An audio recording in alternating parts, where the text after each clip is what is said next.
Lawrence.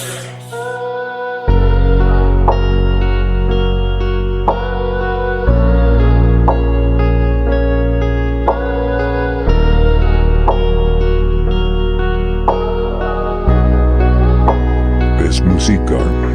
Naalala ko pa dati na tayo'y pinagtagpo na sa labas pa nga ng eskwela. Tayo'y nagkatagpo, nagkatitigan ng mata.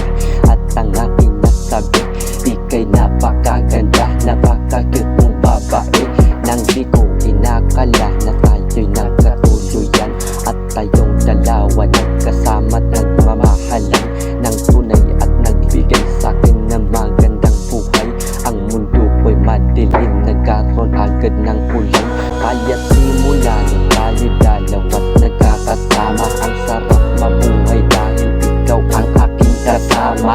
Magising sa umaga at paggising rin sa gabi, ako'y laging masaya dahil ikaw ang katabi. Pero sa di inaasahang na mayroong papalapit na kalungkutan sa buhay ko at bigla tong tumikot. Halos di ko matanggap ito, aking nalalaman na ikaw ay may tinatagong malubhang karamdaman. Habang tumatagal, unti-unti lumalala ang sakit na nararamdaman. Ang puso mo'y nangihina. Huwag kang mag-alala, mahal, nandito lang ako palagi. Hindi ako aalis kahit anuman ang mangyari. Habang nagdarasal sa tabi mong nakaupo, pagsubok lamang to mahal, kapit lang wag kang susuko. Marami pa akong pangarap tungkol sa ating dalawa, ngunit bigla kang dumilat, naputol lang yung hininga. Mahal, gumising ka, di mapigilan sumigaw. Damdamin kong durog-durog, bakit bigla kang bumitaw? Ano na yung mga pangarap natin sa isa't isa? Paano na rin yung mga salita mo na mahal kita?